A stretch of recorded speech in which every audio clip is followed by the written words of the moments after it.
hello, and welcome back to the Gimme a Whole Year Wrestling podcast. My name is Dom. That there is Sam. We are coming at you like Cleopatra with our WrestleMania 40 live review.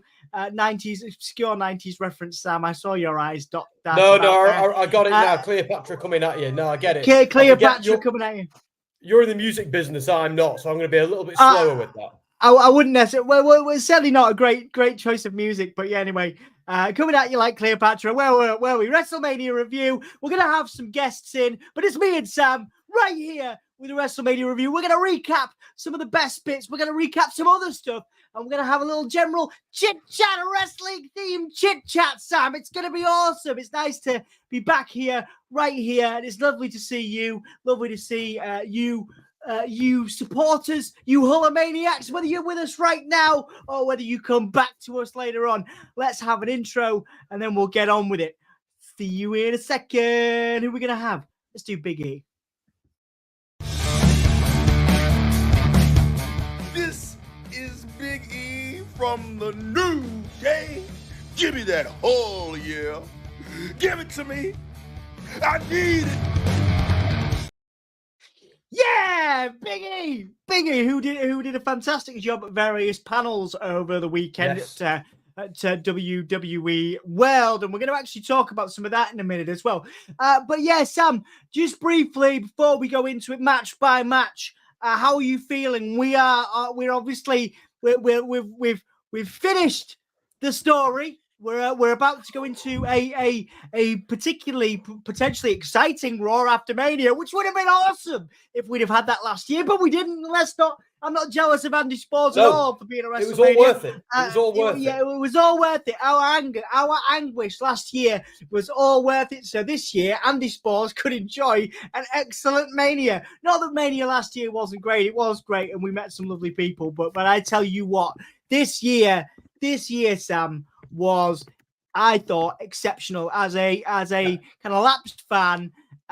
Coming back into it, I was a big fan of the whole weekend. So briefly, before we bring our guests in as well, our esteemed guest, you can tell I haven't done one of these for a while. How are you feeling about everything?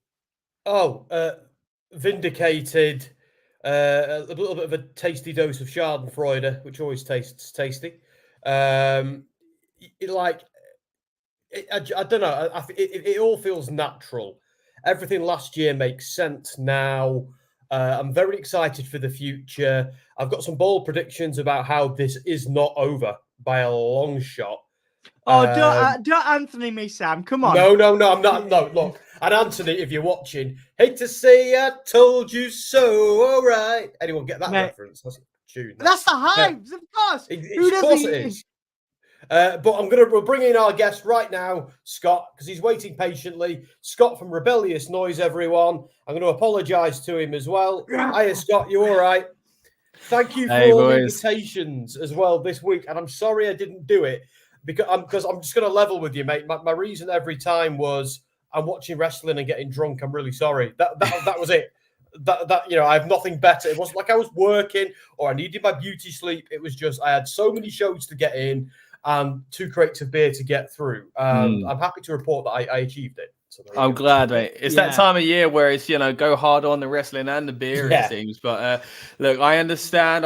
You're a busy man. I'm just happy to be able to chat wrestling with you tonight as well. Of course, we did have Dom on the show on Saturday night. Which night did you come on? It was Sunday night you came on? Yeah, it was last night. You lose track this time of year. Andy was on last night too as well, wasn't he? And he was on as well. So, real privilege to chat to you boys. And, excited to do it again tonight. Absolutely, man. So, we've just asked Sam about his kind of general overview. Before we go into it match by match, we're all going to do a quick review of each match. What did you think? What is your overall score and impression for WrestleMania 40?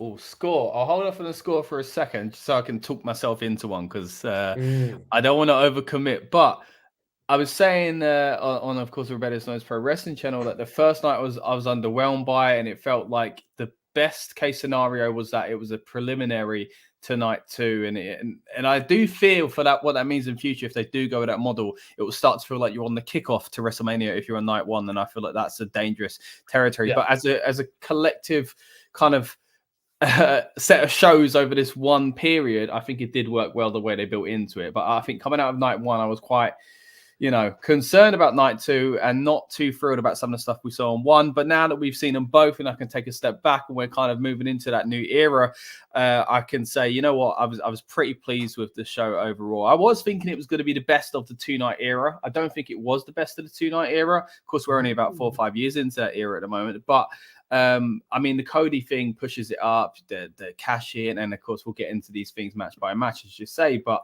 at the moment, I'm on a strong. If we're going with a score of 10, I think I'm on a strong 7.5, heading towards an 8, depending on how generous I feel.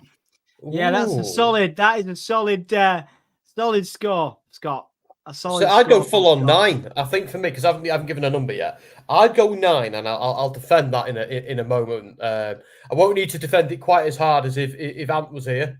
But yeah, I'm giving it a solid. Like, he and I will discuss this. I can't wait.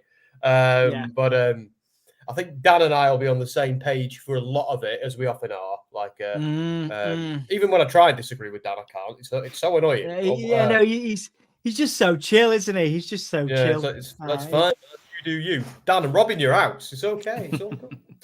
It's fine, man. It's all fine. It's all good. Yeah. But yeah, like I say, great 2 nights. We're gonna go over it match by match and sort of give our thoughts. And obviously, everybody, if the comments come in, drop us your thoughts, impressions, grades as well. We normally do that at the end, but we'll give you a bit of time. If you want to drop your grade in there out of 10, match of the night and performer of the night, please do.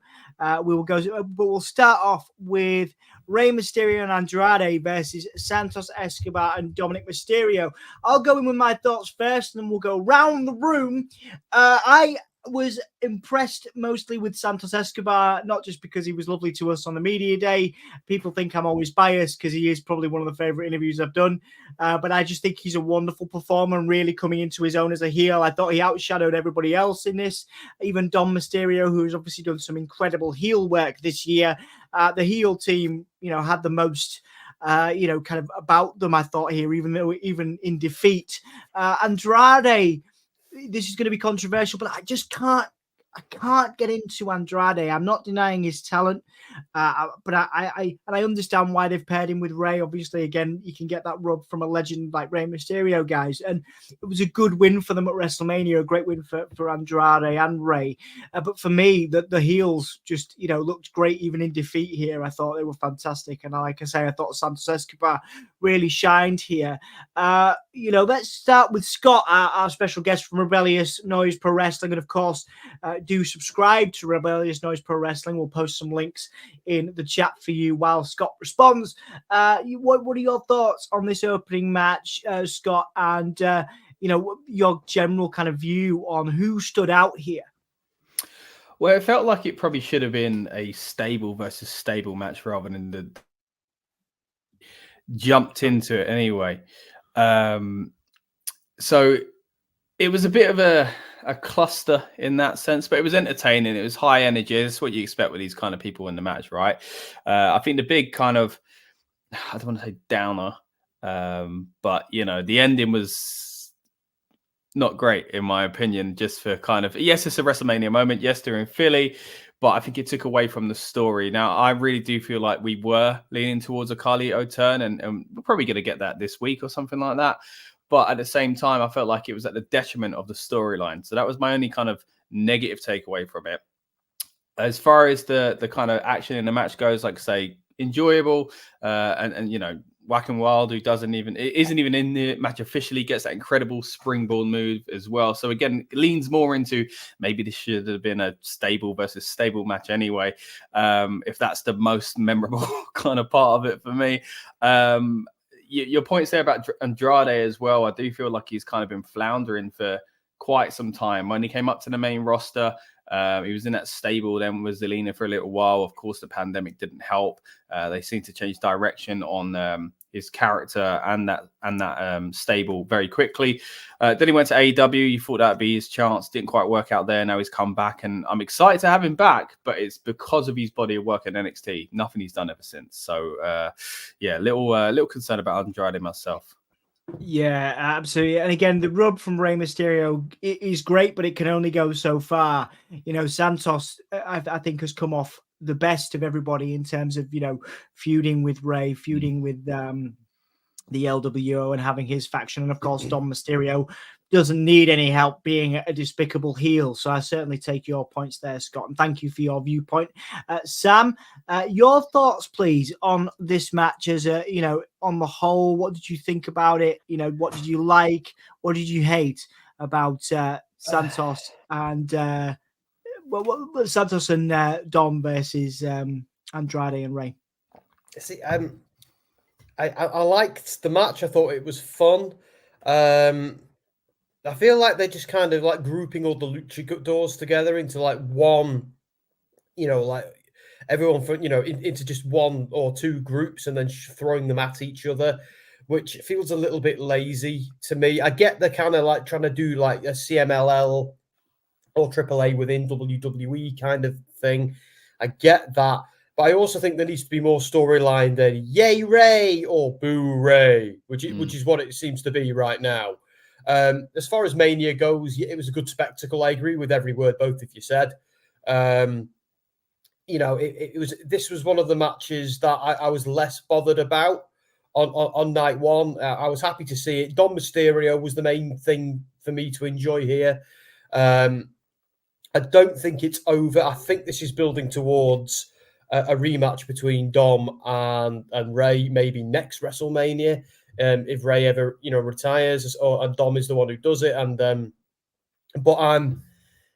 that was it really. Like, out of all of the matches on the card, this one is one of the two that did the least for me. But I don't think it was bad. It was just it was up against. It had some stiff competition.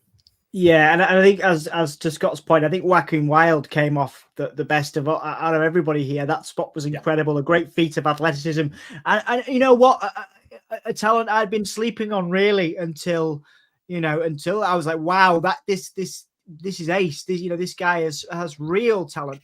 So so certainly don't sleep on the rest of the LWO just because Ray and Andrade are at the forefront, you know what I mean? So certainly opened my eyes to some other talent.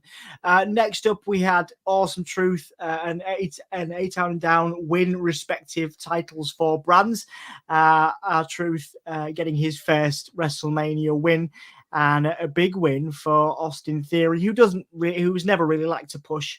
But Grayson Waller, certainly, I believe they are continuing to strap the rocket to him. This was full of spots. DIY with a D-Generation X gimmick was particularly fun.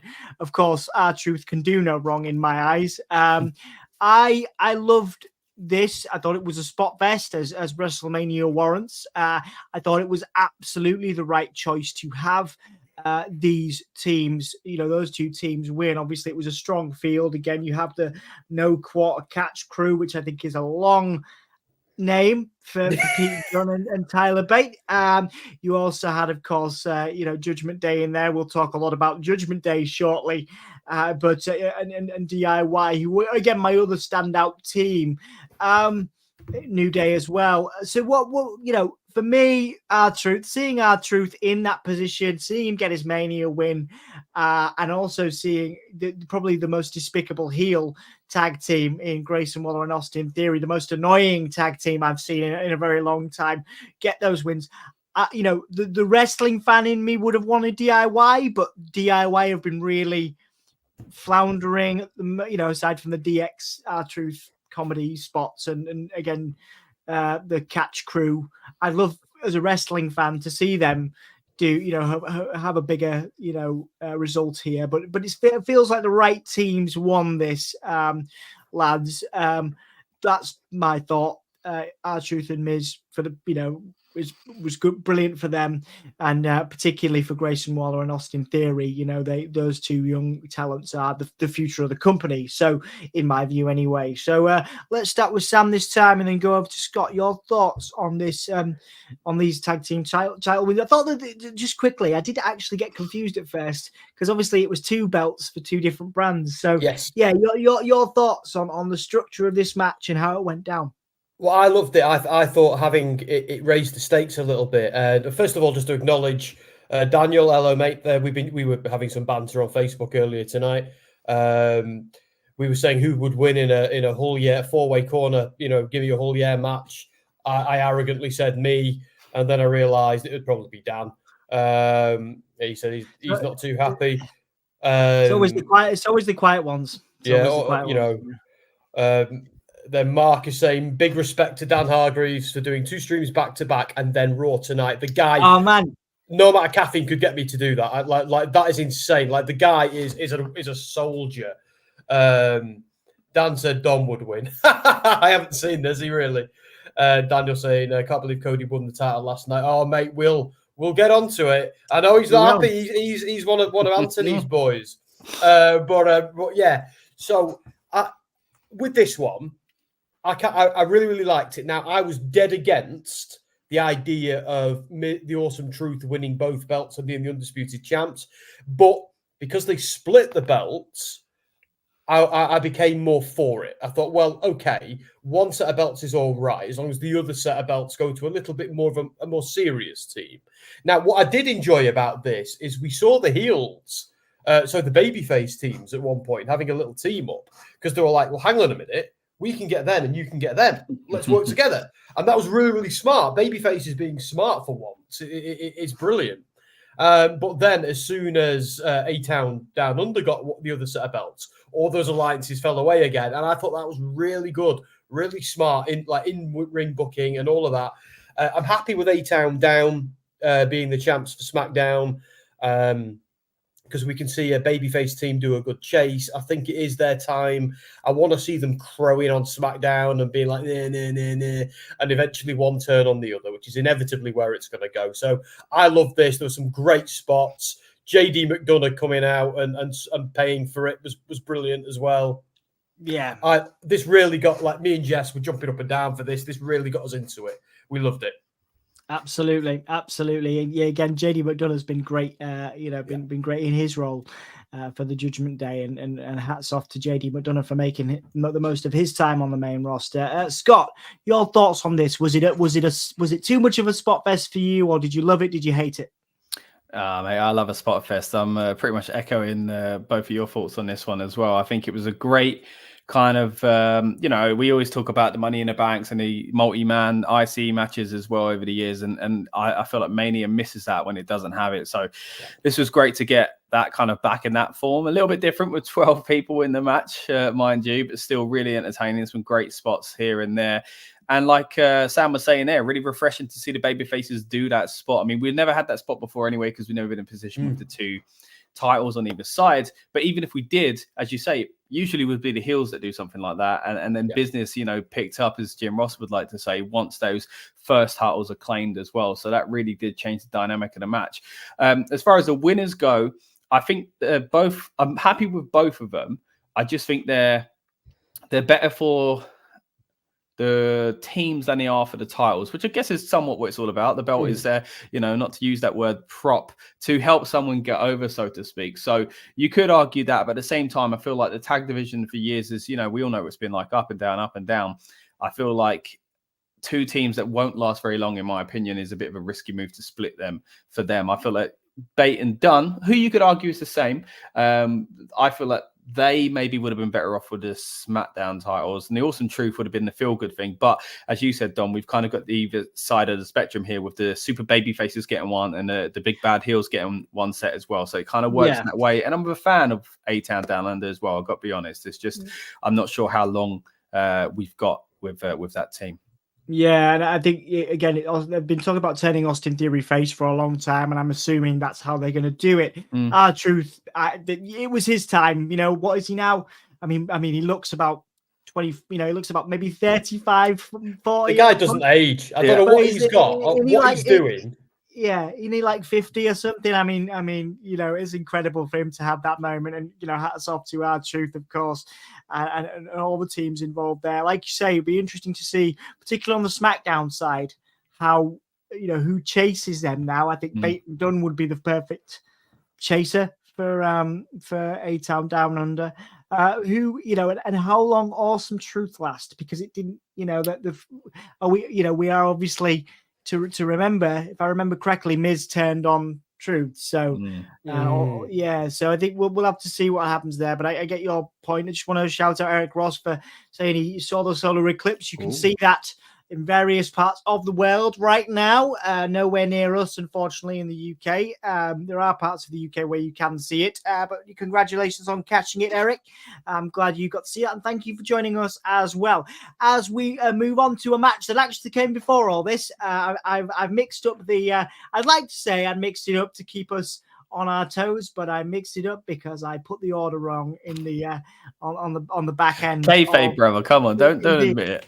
Rhea Ripley defeating Becky Lynch for the WWE Women's World Championship. This really solidified Rhea for me as a world beater, as a legend, future Hall of Famer. Having the WrestleMania win for Rhea is obviously a huge deal.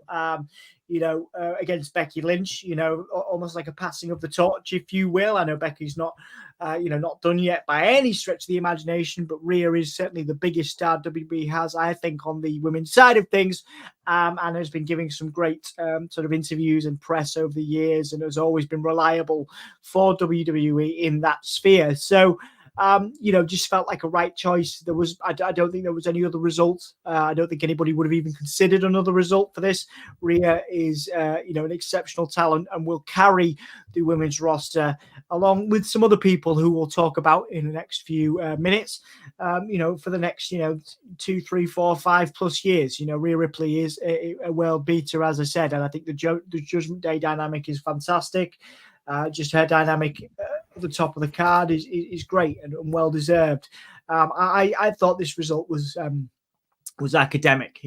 This is, I would have even bet Roman to beat Cody before I would have bet Rhea Ripley to lose to Becky Lynch. I think it was that much of a dead set for me personally, lads. Let's go with Sam and then Scott on this one. See, I wasn't sure because I didn't know if they were going to do that with Becky's book being out and all of that, and with Seth more than likely losing. I wasn't so sure, but then I realized, well, they've both had their big coronations at previous Manias. So there's no obvious winner here other than the fact that who's got to be the hottest commodity as the champ for a while longer. And as you say, Dom, that is Rhea right now. Now, I do wonder what they're going to go and do with Becky, because she's still a top star as well. This was not a jobber match, and it wasn't like she needed the victory like she needed against Charlotte last year. This wasn't the big coming out moment. This was her defending. But I think a successful retention a year later really puts her on the elevates her even higher for me. So happy with the result. Looking forward to seeing where they go now. I just hope they do something good with Becky as well. They don't squander what they've got there too. Absolutely. We'll see what they do with Becky going forward. Scott, your thoughts on this one, please? Yeah, kind of again echo both of you. Really, right decision for me. I think your kind of claim there, Dom, that getting into legendary status is a big one, but it's hard to argue. Even though she's young and even though she's still got plenty more to do and give, I'm sure. If she retired today, it's one of those that in 15 years' time you'd be saying Hall of Fame, right? So it is what it is. So I think she's done fantastic. Of course, on the other side of the ring, you've got someone even more so deserving of that title, of course, with Becky Lynch. But, I'm happy to see her kind of elevate Rhea. And it feels like there's been quite a bit of this passing of the torch type feeling around the four horsewomen. Bailey, I think referred to it as well on her press conference after Mania. So, although Rhea is established, and as Sam said, it was about kind of solidifying that reign she kind of picked up a year ago, I still think it was important to do for her character and even for that title as well. I know it's the same one she did win a year ago, but it's got a new name, it's got a new design. It's still kind of fresh in that sense. So it is important to kind of have that recognizable moment. And I think, yes, Becky Lynch would give it kind of oomph as well, so to speak, but Rhea Ripley holding on to it, I think at the moment is the right decision. The right decision. And again, I think the win over Becky again solidifies Rhea at the top of that card. Before we move on to Jey Uso defeating Jimmy, I want to come back to the comment there from Eric. Congratulations to Cody Rhodes. I'm so glad he finished the story. Do you all think the bloodline splits up? Because I heard Roman may take time off. I heard Paul Heyman may retire. What are your thoughts? For me on this one, Eric, I think the bloodline will carry on in some form. They did it with without Roman for a while. They can do that. I think they might go on to other things, obviously, in terms of them, not necessarily a title chase against Cody right now, or maybe initially. I think there's obviously Jacob Fatu is rumored to have signed. I think it's still rumored. I think he's confirmed it to people, but WWE haven't. Jacob Fatu, if anybody's watched MLW, I think I talked about it on Rev Noise last night. I think he's the most athletic member of the bloodline in its current form, and I say that with no disrespect to Solo Sikoa or to Jimmy Uso. Certainly the most dynamic. You wouldn't necessarily think about it in terms of body type or whatever, but he is the most dynamic performer, and I think he will shine beyond the bloodline in future years. And I'm so glad that an MLW guy is getting the chance to shine on an even bigger stage, because I really do love MLW, and I'm a big fan of Jacob Fatu. Reminds me a lot of Umaga, but even more agile and sort of creative perhaps in terms of moveset. So I'm very excited about that. Just quickly, let's go around the room on this, because I think it's an interesting talking point. Excellent question. Thank you again, Eric, for that. Let's go with Scott this time on this one. The bloodline breaking up, mate? I don't know. I don't think so. I think now there's definitely legs in, it continuing, maybe with The Rock taking charge and Roman, even if he does go away, what a perfect opportunity to bring him back as the babyface going against Big Bad Rock. It was mentioned again on the stream last night that maybe that's where we go with it, because of course going into Mania, it looked like The Rock could be turning. That's the way Rock turns back to babyface. That's how we get the one-on-one. But maybe they continue with this heel dynamic for The Rock and they change Roman back to the babyface instead. And we do get new members, and it could be almost like, Raw After Mania classic moment when D-Generation X gets a new member in X-Pac coming over by the new leader of the gang at the time, Triple H. It could be a similar kind of situation. Who knows, later on tonight or in the coming weeks as well. So I do think there are legs in the bloodline continuing, which I'm glad to say, because the past year has not been as good as the year before. And at times I've been thinking, I'll just finish it. But there is a new kind of level they can get to. Now that they didn't do the same old thing last night and Jacob Fatu arrived and did the old Samoan spike just like Solo did the year before, now I'm open to it. Now that we've got the Cody thing out of the way, I'm open to new stories for the bloodline. Yeah. I mean, I'd be very surprised if we get The Rock week in, week out, going forward. So I think the bloodline, it'll be interesting if we do get what you're talking about and The Rock leads the bloodline. I was under the impression certainly that The Rock would be the babyface heading into that feud. But we'll have to see again, anything is possible in WWE, as they say. Sam, bloodline finishing up for you, or what are your thoughts? No. Well, the Rock now sets in and we have a civil war. We now get the moment where Roman is on his own, but now we need to. The story there isn't over. We need to get to the point where he is the head of an empty table, the chief without a tribe. We need to get to that point. I do think he's going to end up that match with The Rock is going to happen potentially at SummerSlam. We're not going to see The Rock every week, but I don't think they're done. I do think The Rock is going to send Jacob Fatu after him. That's going to be what it is. I think that, I've fantasy booked this many a time to anyone who watches the stream. I think Fatu's going to come in and be like, you weren't my tribal chief. I never acknowledged you. I'm tribal chief now. You haven't got a belt. And that's the fight we have. But I also think we're going to now see a feud over the title of tribal chief, but without the belt, because that's still a thing they can put on the line. It's they can still squeeze a lot of good storytelling out of that. But before that all kicks off, there is one more thing that needs to happen, and that is they make Cody Roman a trilogy. Now, I'm not talking SummerSlam, WrestleMania. I'm talking get it out the way pretty quick, potentially in a Hell in a Cell at one of the current upcoming pay-per-views, and I'll tell you for why, as they say in Gavin and Stacey, because we've had the big blockbuster match that didn't go the way we wanted to, where the bad guy won. Last night, we had the happy Hollywood ending with everybody involved, the big schmoz. Now we need something a little bit more serious. We need the two of them together, having a proper fight without any run-ins, any BS, and a definitive win from Cody over Roman, finishing this once and for all. Because Roman is now going to start singing about, oh, you had him involved. The hypocrisy and the delusion is now going to come out.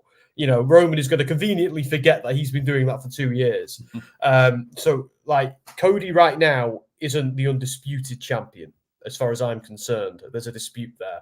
So we need a Hell in a Cell. End that story. Roman needs to be battered, weak, bruised at the end of it, skulk away, and that's when Solo starts doubting him. And that's when we start seeing these issues arise. But I think the bloodline will be dead sometime soon, but I think there's another now, a really good story they can tell, and we'll get to the Usos and how they factor in when we get to their match, which is up next. Excellent segue. Jey Uso defeating Jimmy Uso. I think a lot of people said, and we've had a couple of comments, that it was the most disappointing quote unquote match on the card. For me personally, lads, I don't know how else they could have done it. I'll bring the Usos in on screen here, because Jey is clearly the Shawn Michaels of this pair. And I think it's too often the case where one brother outshines the other so completely. Jeff and Matt are another example. That's not to say that Jimmy can't have a solid career in the same way that Matt did, in the same way Marty Jannetty did before. But I don't see any way, and this match didn't do anything to dissuade my theory. And no, of course, discredit to Jimmy as an incredible talent. I don't see any way that Jimmy will eclipse Jey anytime soon. It was a clear and definite Jey is the star. He is the guy we're strapping the rocket to. The match itself was okay. I mean, super kicks galore for everybody that rips into the Young Bucks, and I, don't have a lot of time for AEW at the moment, but for everyone that rips into the Young Bucks and their super kick vest, this was a prime example of what WWE would call that. This was definitely a few too many super kicks in my view, but that is again the Usos thing. Jimmy came off weaker here. I don't know how he recovers from this, aside from being somebody's lackey in the bloodline. If it's not going to be Roman's, then it's going to be The Rock. And if it's not going to be The Rock, it could be Jacob Fatu from the word go. Jimmy doesn't look like a star in the way that Jey does. And that is my thought. And I don't think WWE did anything to dissuade that theory from my perspective, lads. Jey Uso with the clear win here in a okay match, but nothing compared to Matt and Jeff, say, for example, in terms of what they did in their matches. This was okay for me. Let's start with Scott on this one. Your thoughts on Jey defeating Jimmy here?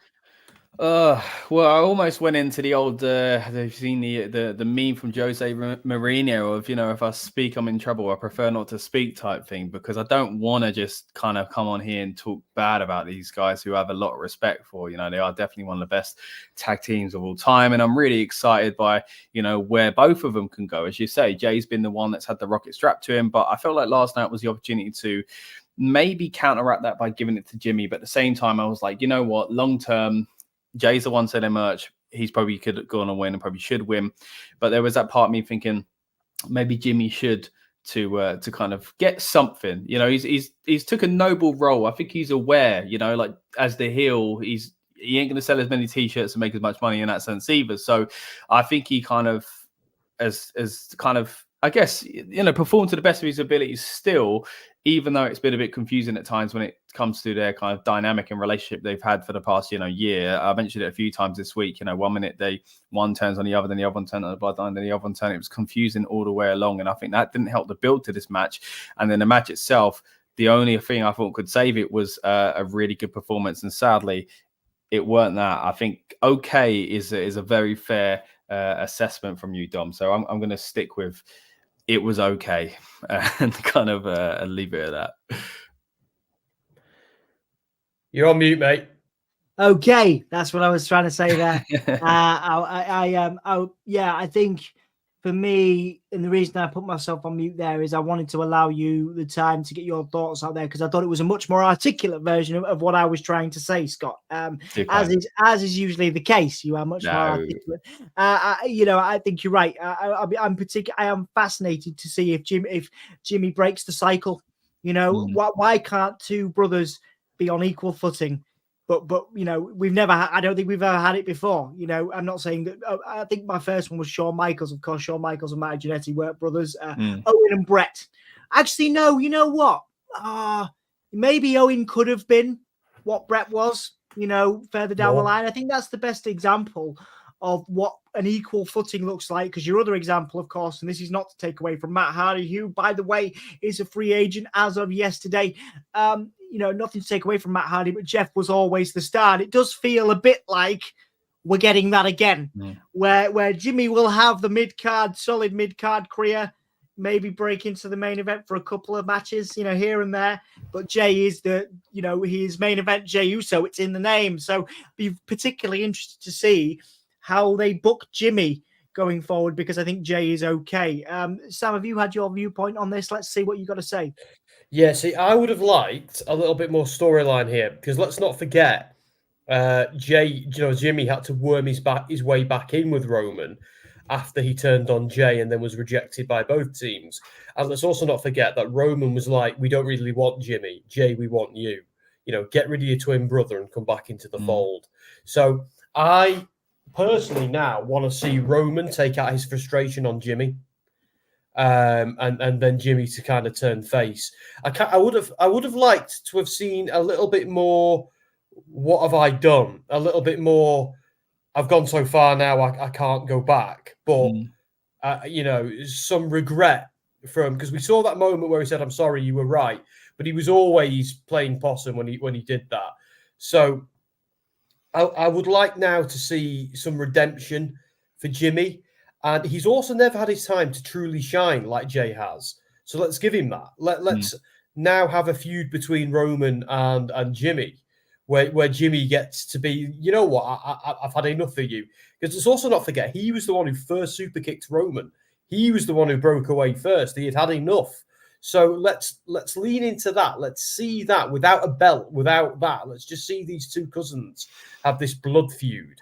In this civil war, this bloodline civil war, which I suspect we're heading towards now, and I can't wait for it.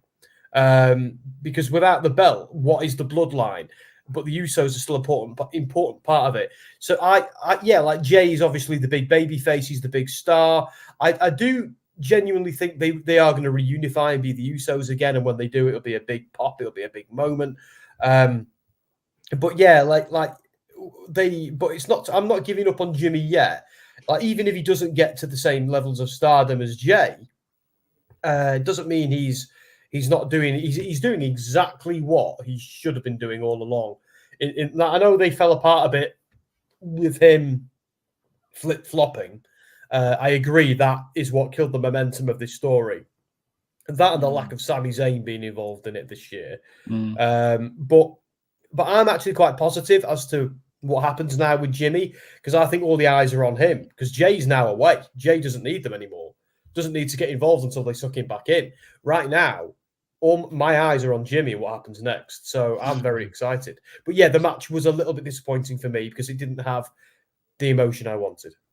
Yeah. Okay. Yeah. No, I can understand that based on, again, what we've talked about with some of those previous brother versus brother matches, but also, yeah, again, we'll see. This Bloodline Civil War thing that you've got, Sam, is a great idea in principle, but I'm not entirely sure Roman's not taking time off and going to Hollywood, so we'll have to see. The word on the street is that's exactly what he's going to do, but not yet. Okay. So I'm hearing that SummerSlam between him and The Rock is almost a dead cert, but there's a lot of ground to cover between now and then, and we might not have The Rock for that, but apparently we are going to have Roman. He's not just going to skulk away. Again, I could be wrong. I've been wrong before. I certainly think Roman is going to start reducing his schedule even more, and we might see less of him, but there's still things for him to do. I think a rematch with Cody, a match against The Rock, a part of that. But we'll see. Okay. Well, let's look at that. Zacharias popped in with a comment. Will we get Rock Roman Solo versus Cody, Cena, and Undertaker? No, but it's a great match for your 2K dream matches. Yeah. That's a lot of money for WWE to spend, and even though they're making billions at the moment, I think Undertaker and Cena, particularly Taker, have their rest time, and obviously we'll talk about why we think that Undertaker, Cena, etc. showed up on night 2 in a minute. Are we going to get NXT call-ups tonight? I hope so. Bron Breaker's just come up. We'll talk. In fact, we'll maybe come back to that one at the conclusion of our review, because it'd be nice to see certain people get called up, but I'm not entirely sure who you would bring up. It's a good question. Maybe Hayes. Well, yeah. There you go. Well, that's the guy, isn't it? It's Carmelo Hayes. You bring up Carmelo Hayes. Trick Williams is another fantastic example of a great star. So Carmelo and Trick would be great. I think Trick's still got more to do. Go up against the champ. Do something. You know what I mean? I think Carmelo's done in NXT. Personally, there were a couple of work that Trick comments at WrestleMania, which could be hints, but we'll have to see. We'll have to see. But certainly, I agree with you on Carmelo. Scott, while we're on it, not to deviate too much, any NXT call-ups tonight? Yeah, probably just the ones you said. I think Carmelo Hayes is the one that's most likely for me. I still haven't got round to watching Stand and Deliver, but I have heard good things about it, and I'm glad to say that the buzz seems to be coming back for NXT. So it would be good to see some of these guys transition across to the main roster. And I think top of the list is Carmelo Hayes. I like that. I think Carmelo can do some incredible work. Let's get back to the WrestleMania portion. We'll get to some comments at the end. We're going to go Jade Cargill, Bianca Belair, and Naomi defeating Damage Control. Damage Control not having the best WrestleMania this year. I have only highlighted one image for this one, and it is Jade Cargill. I thought Jade had an exceptional showing on this. It was nice to see Naomi in a prominent spot after a great run in TNA. Of course, Sam, I know you got to speak to Naomi as part of that. Bianca Belair, of course, should always be in a prominent spot of WrestleMania. Damage Control, I don't know what's next for them. I think Dakota Kai is fantastic, but I don't know how they're going to bounce back. I'm sure they will. Of course, each member of Damage Control is a main eventer in their own right. But this seems like the right call, particularly to showcase one Jade Cargill, the Storm, as it were. Love the attire, love the presentation, love it all. I think Jade Cargill is the as much as I pedestal Rhea Ripley and will continue to do so, Jade Cargill is your next big star, I think, at the moment. And obviously Becky Lynch can round out that 3, but I think Jade Cargill is a bigger star than Becky Lynch at the moment, and the only person to eclipse Jade is Rhea at this time. Right call, even at the expense of Damage Control, lads. Start with Scott on this one. Jade Cargill again. What do you think of dominant showing? Is there a ceiling to this? Because again, who can beat? Is Jade Cargill the new Goldberg? You know what I mean? Can anybody tackle Jade Cargill and knock her down? Because this was a great showing of strength and just a great showing for the performer. So what do you think, Scott?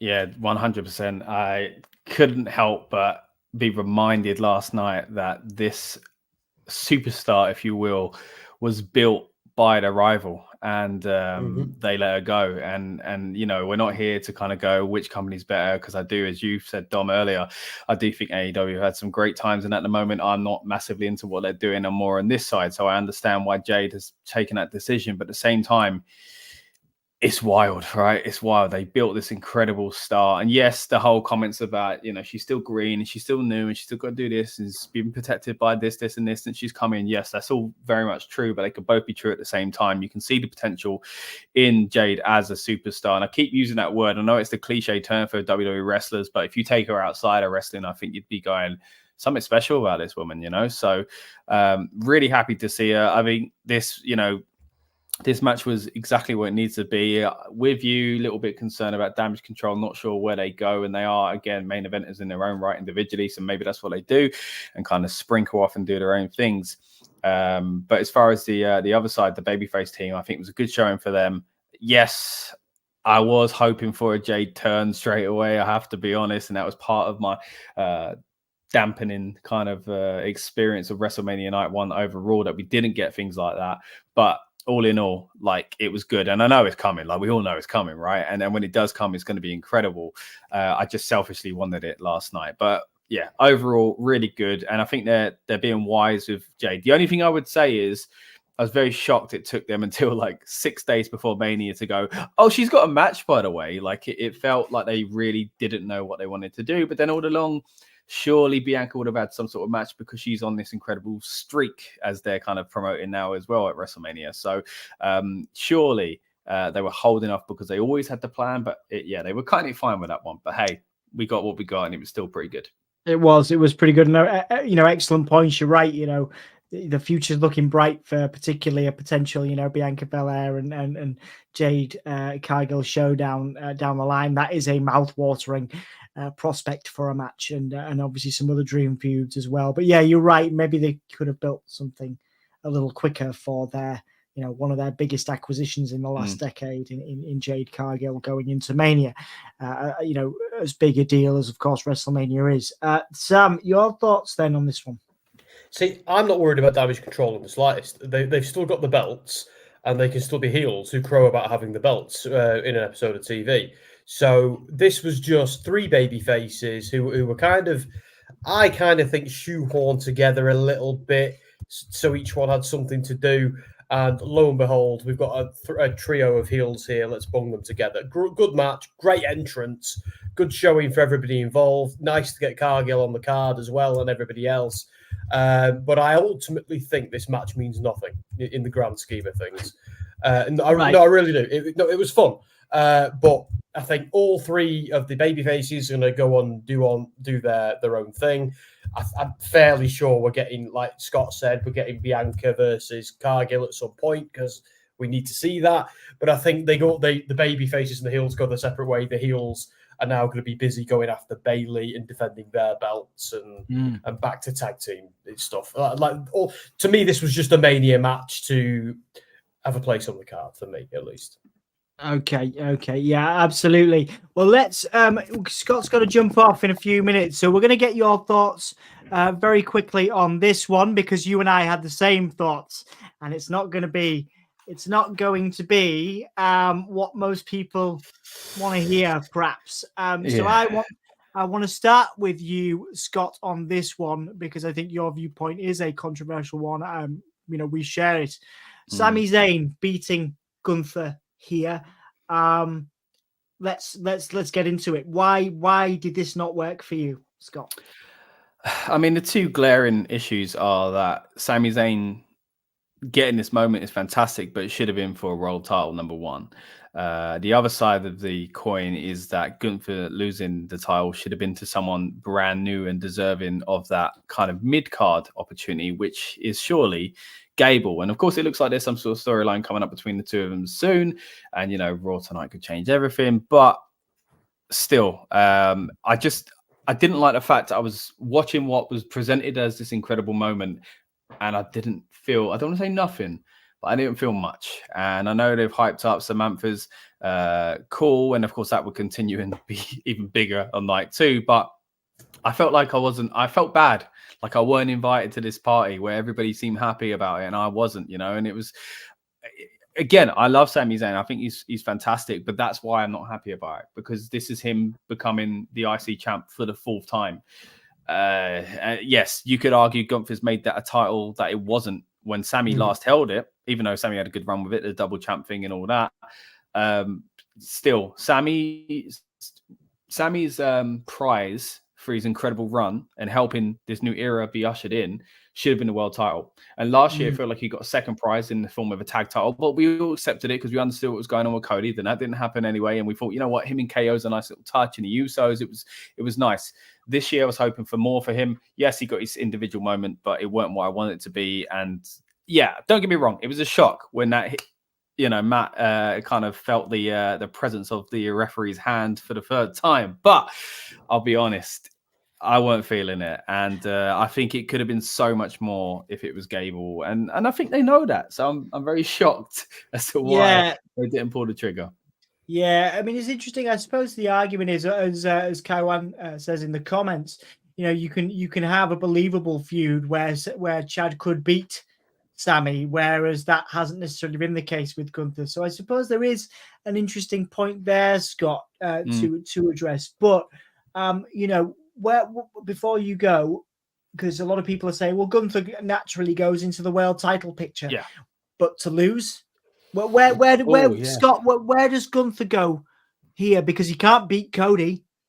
Yeah, right? I mean, it's a tough one. It's a tough one because I was saying last night on the stream as well on our channel that, like, we've only known Gunther as a champ since he's been in WWE. Like, he had the NXT UK title for ages. He's had this title for ages. So it's going to be weird not seeing that. And I do think, you know, Berlin coming up, of course, have to always caveat he's not German, he's Austrian, but spent a lot of time there and kind of cut his teeth there as well. But when it comes to his wrestling skills. But at the same time, I think maybe this has got an opportunity to kind of put him in a high profile role where he doesn't have a title, which will feel alien to us at first, but will be distracted by the fact he's in Berlin, which will feel like the championship around his waist or that he's going after. You know, it will be kind of an opportunity to kind of distract us from him not having a belt. And then we can spread it out a little bit further. And maybe you could beat Cody at, you know, SummerSlam or a few months after that, or go after the World Heavyweight. It'd be interesting to see. But yeah, great points there. And I do think that the positive here, like it was always going to be when he lost the title, was that it frees him up to go to that next level, which I think he belongs in. So absolutely, yeah, really good. Absolutely. Okay, Scott. Well, we'll let you go because I know you've got a stream coming up over on your channel. So before you leave us, you massive legend, thank you for your time first off. But where can people find you? Is there anything that you'd like to plug and promote before you leave us? Yeah, so yeah, once again, guys, thank you for having me. Always a pleasure to chat wrestling with you guys, whether it's here on my channel, Wrestlemania Pro Wrestling, or Wrestling Royalty. Of course, I know this is the simulcast these days, like Raw and Nitro was on that special night in March 2001. But where you can find me, generally speaking, will be the Rebellious Noise Pro Wrestling channel at REBNOISE for all Rebellious Noise stuff on social media, and at RN Pro Wrestling specifically for our wrestling content as well. Yeah, I'm going live very soon, guys, and I'm not trying to steal your viewers or anything like that, so I won't plug myself too much there. But basically, once the stream ends, I'll say it that way. Come and join me when these boys have wrapped this one up, if you don't mind. I'm going to be going live very soon, up until basically Raw is kicking off. We're doing our build-up show, which we usually have for our big PLEs.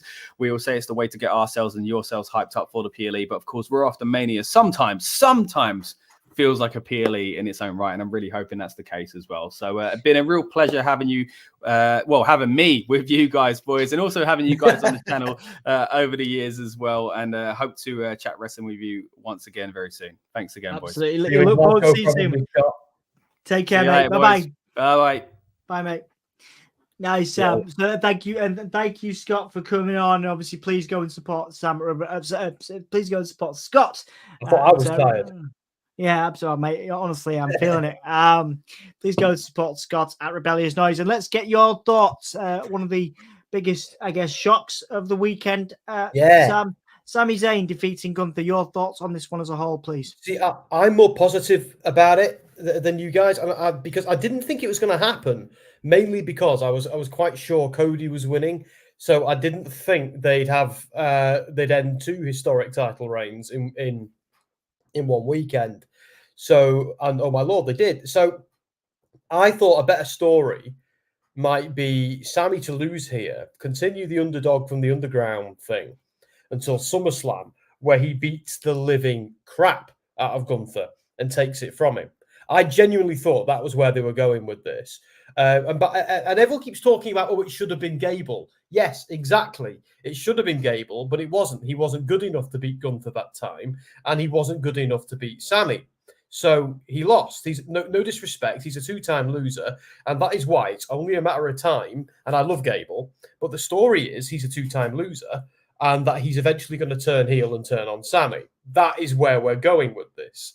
And you know, I've been telling Andy this for weeks. I've been like, we're going to get the nicey Gable until he snaps. And we're not going to get the thank you Gable when he turns heel either. We're going to get this vicious monster who's going to break every bone in Sami Zayn's body, take his title off him, and then it'll go from there. Gunther, I think, is done in regards to this. But it doesn't like it. Gunther is now going to be, I think, he doesn't need to be a champion. He just needs to be Gunther. I genuinely think he's going to be one of Cody's first challengers. I don't know when. I don't know how that's going to go, but they are absolutely going to hotshot him to the main event scene. That doesn't mean they put a belt on him. It just means they're going to fight. He's going to be in some marquee matches. That's why they did it. That's why they kind of hotshotted this story. So Sammy's going to go off and feud with Chad Gable. And Gunther's going to go off and I think feud with Cody. But here's the thing with Sami Zayn. Sami Zaynia still exists in some quarters. And people forget that. It was like before anyone knew what an LA Knight was, it was all about Sami Zaynia. Let's not forget when they were pushing Cody last year, they got quite worried that he wasn't as over as Sami. So they had all these moments where they were putting each other over, in, like, you know, being nice to each other, and they were friends and they were on the same side. They did all that because they were so worried about Sami being the guy when they wanted it to be Cody. A lot of that has stuck. So I'm actually all right with this. And because it's WrestleMania 40, they sent a lot of fans home happy. There was a lot of babyface victories. It was only really Logan Paul who retained in terms of the heels. So I'm kind of for it. And I love the idea of on Raw, perhaps Sami comes out and bumps belts with Cody, and just a little thing like that. And it also bled into the story of the Bloodline got their comeuppance here. Roman finally lost. Sami Zayn had to be part of that. The match was overbooked as enough as it was. So Sami coming out and helping him wasn't going to be on the cards. But Sami then coming out afterwards, and him and LA Knight and Jey Uso being the ones to lift Cody up, all that mattered. And Sami winning the belt mattered and played into that as well. So I'm actually all right with it, where I didn't think I would be. Okay, yeah, that makes sense, and thank you again for your extensive view on that. Again, I think you're right. I'm not entirely sure Gunther can afford to challenge Cody just yet. I believe he will have a World Championship run down the line. I'm talking about Gunther here, but obviously, if he challenges Cody right now, he's losing, and I'm not sure you can really, you want to have Gunther lose twice in a row in a big feud. But yeah, very, very important views there, Sam, and thank you for that. As we move on to The Rock and Roman Reigns defeating Cody Rhodes and Seth with big implications for Night 2, which we will talk about shortly. The Rock got the win here. It felt like the right thing to do again going into Night 2 Bloodline Rules to explain all of the pomposity, ridiculousness, and chicanery that we saw in that main event. But a pretty decent showing for The Rock, which I'm surprised at, actually. I wasn't sure he was going to be able to carry this thing, but he did. And Cody and him had some nice back and forth. Seth looked pretty good too. I thought everybody here looked, this was a WrestleMania caliber match, and The Rock was on top form, as was everybody else here. Can't say any fairer than that. It was the right choice to have The Rock and Roman win leading into Night 2. Sam, your thoughts on this one? I'm still quite confused what Bloodline Rules means, other than no disqualification. Chaos, no DQ. Yeah. No DQ. Yeah, well, the chaos of Bloodline Rules, Kaiwan says here, and Scott's thanking us for being on. Cheers, Scott. We'll see you soon, and hopefully we'll see you in Glasgow as well, mate. Because we got plans. Hopefully, don't we, Dom? If we let's not. Yeah, let's whether we're going as fans or otherwise, let's but yeah, fingers crossed. You know, I don't want We're not to counting any chickens before. Yeah, that match, don't want to count any chickens, but let's fingers crossed that we all make it to Glasgow in some form, shall we say? one way or another. Yeah, one way or another. Go on. So yeah, for me, like this was good. There was a lot of smoke and mirrors with The Rock that I picked up on, but I don't mind because it worked. I actually think this was a safer bet. Like he's probably going to have a singles match with Roman at some point, and that's cool. But right now, this is exactly what they needed to do. Let's all forget about the silliness that they tried doing and which didn't work. And Cohen says they sent a lot of people home mad as well. Yeah, but generally speaking, in wrestling, the good guy overcoming the villain sends the majority of the people home happy. The majority. I know there's a lot of contrarians who thought Cody was losing a second time, but to anybody who's been paying attention, he was not losing at this WrestleMania. You know, sorry, he just wasn't. And like they want to make Cody Rhodes the next generational babyface, and I've been telling people to make the peace with that for 2 years because that's been the plan for 2 years and will continue to be the plan for a long time. So, but anyway, yeah, I thought this was a fun match. I was a bit surprised. I said to Jess when it happened, I'm surprised they didn't cheat to win, but I'm kind of glad they didn't because it made The Rock look strong. Made Roman look strong as well. That I know there was some chicanery with the Usos, but yeah, it was good. It did exactly what it needed to do. It was just went on for 45 minutes or 44 minutes, which is absolutely mind-blowing. But I had fun. I wasn't bored or I didn't look at my phone once during this. I was just blown away by the two heavyweight champions were both in the ring. The Rock was in the ring and Cody Rhodes, the heir apparent, was in the ring all together at the same time. I never quite got over how mad that was. But yeah, I enjoyed it. What about you? Yeah. Like I say, Rock came off really well. I thought it went better than most people thought it was going to, and an excellent end to night one, and the right call, as I said, heading into night two. And before we do go into night two, we're going to have a little break. We're going to talk about some other stuff that happened WrestleMania weekend. Of course, we saw the Hall of Fame. Have you seen the Hall of Fame yet, Sam? I haven't. No. I still need to watch it.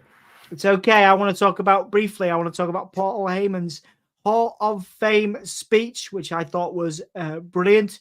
Paul Heyman went back into his ECW gear.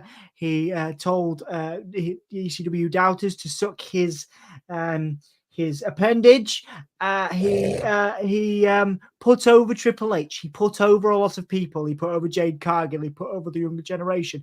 I just wanted to shout out this was one of the best Hall of Fame speeches. Not that we were going to see anything else from Paul Heyman, one of the greatest managers and personalities of all time in wrestling, but I was particularly impressed that he used his Hall of Fame speech to put over other people. And that, I believe, is a fine example of a human being, using a platform to put over other people. And I was impressed with it. So, Sam, I will ask you, even though you've not seen it, are you going to go back and watch it? Are you interested?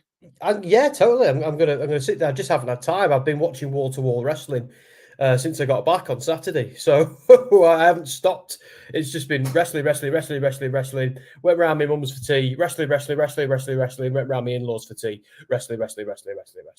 So the Hall of Fame, I was hoping to get to, but it wasn't a priority. Like I know it's part of the show increasingly these days. So it probably should have been instead of some of the indie stuff I watched. But yeah, I'm really looking, particularly Paul Heyman. I think he's one of the biggest stars who's got in there.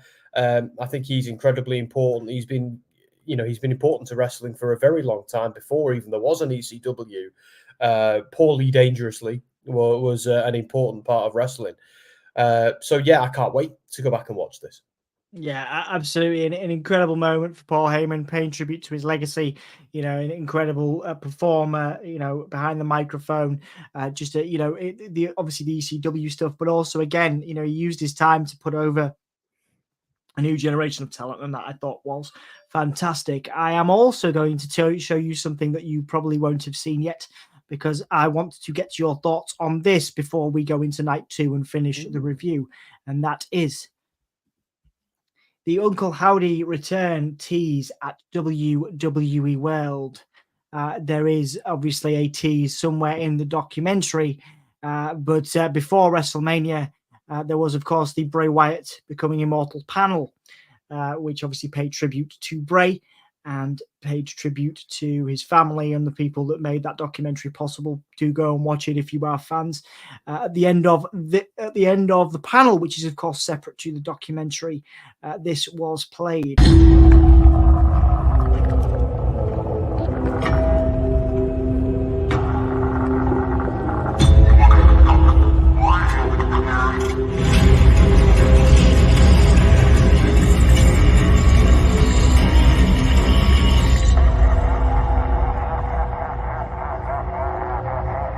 Let's go.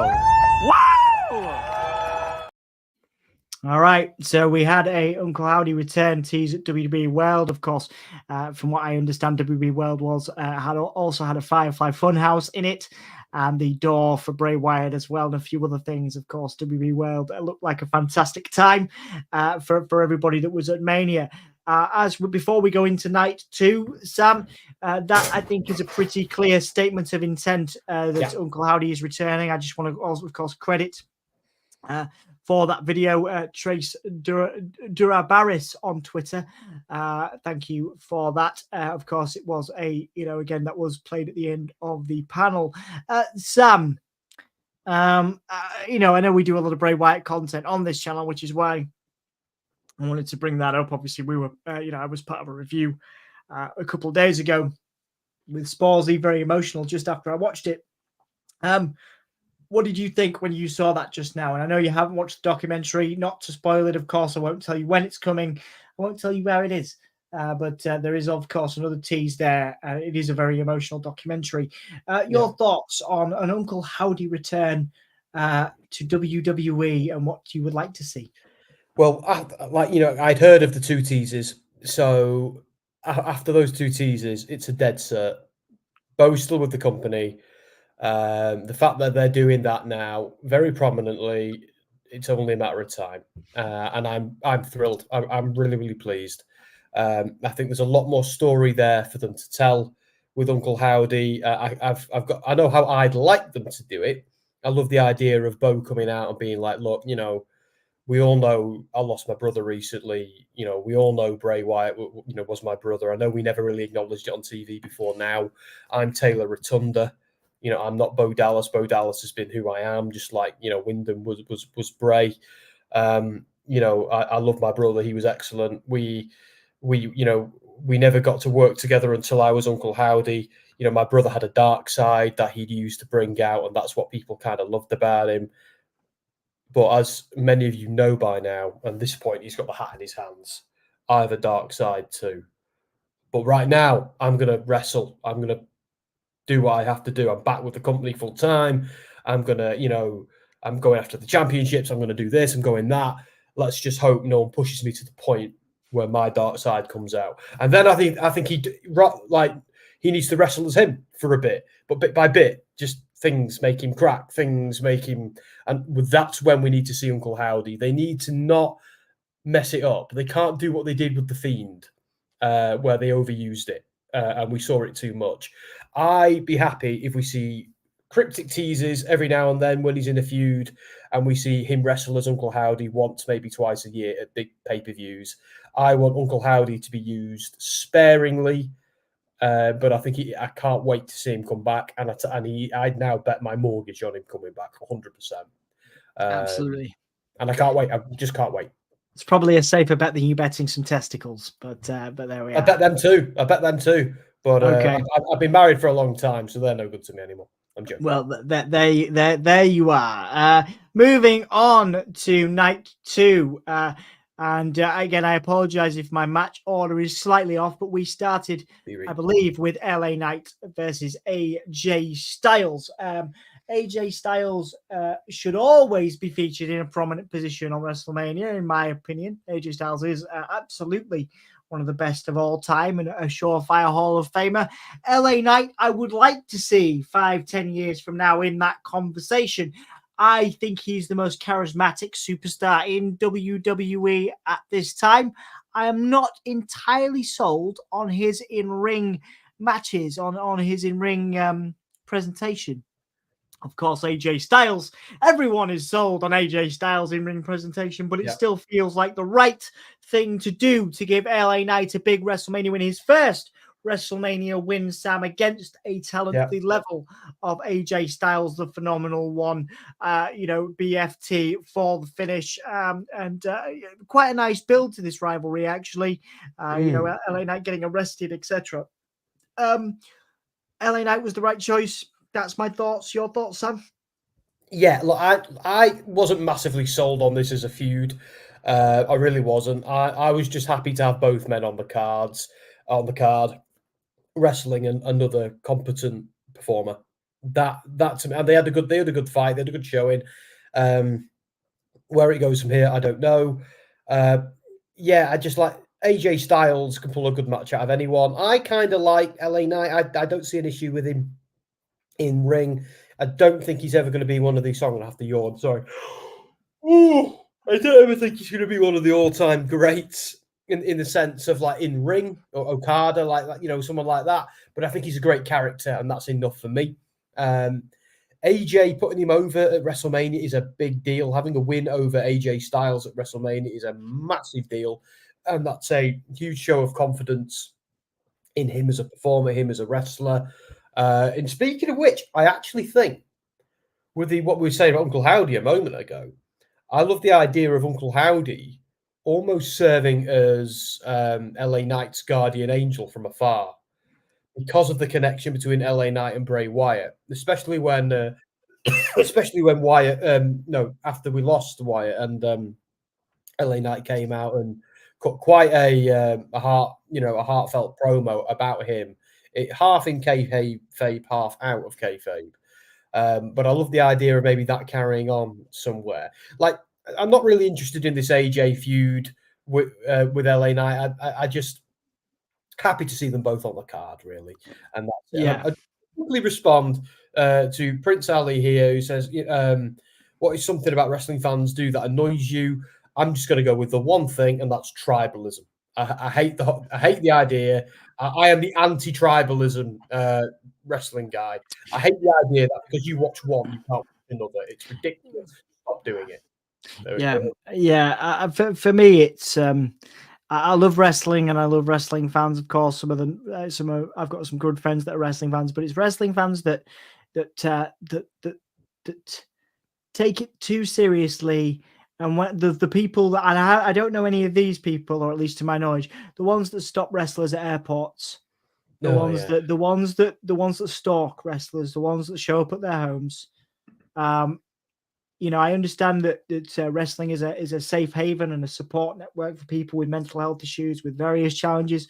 Yeah. But for me, if you are, and wrestling is of course theater, but if you're so invested in the theater that you can't see the reality and you want to go to someone's house or stop them when they're just trying to get to work on an airplane or whatever, that's where I have an issue. Is these people are people too, and while they have a platform that is of course global, they are real people who have a job to do, and so that's what I struggle with wrestling fans. But a very interesting a great question, from Prince Ali. And let's have more of that conversation as well. You were right. Thank you, Mark LFC. We did. I skipped ahead with the Uncle Howdy with the Uncle Howdy thing. I was going to do that towards the middle, but we started with Seth and Drew. Now I have things to say about this. Not that I am, of course, a notable podcaster in the wrestling space, so my anger will probably, at least you guys give a monkeys, so at least you guys will watch. But I thought this was Drew's moment, and I thought the cash in was tone deaf. I don't know how else you would have done it, and I appreciate that. Damian Priest is an incredible talent. I've quite enjoyed the bisexual Undertaker hashtag on Twitter, referring to Damian Priest. Oh, it was you who retweeted that? It was. I thought the Maniacs were running the asylum. Oh, sorry, I unretweeted it thinking it had been done by mistake. I didn't realize it was something he's loving. It was a comedy thing, and of course, right. I see. Sorry, Damian Priest is open about that, and I thought it was quite a nice little comedic hashtag on Twitter. But yes, Damian Priest winning is good. I'm happy with it, but he's going to lose to Drew. Because they want to get Drew and Punk, towards Drew and Punk. So I wanted this to be Drew's moment. It was Drew's moment from him. He could have cashed in. Tonight. He could have cashed in tonight, and I would have been okay with it. It was Mania. It was his first title win in front of fans. If Damian Priest would have cashed in tonight, I would have been all for it. And in fact, I would have been euphoric because, Damian would have still got his moment. But for me, this was Drew's moment, and I was not happy. And I saw some tweets from Drew's family who were all in attendance, who, of course, were also not happy. Your thoughts on this, then, Sam? I was not impressed with. I was not impressed with the result. The Punk stuff, I think I have a collage here. Yeah, so. The Punk stuff, Punk be recovering earlier than normal to beat down Drew, which obviously led to Punk's to Damian Priest cash in. That was well done, and the sort of story of Drew being so obsessed with Punk that he took his eye off the ball, that was great. But again, they could have done all this today, as far as I'm concerned.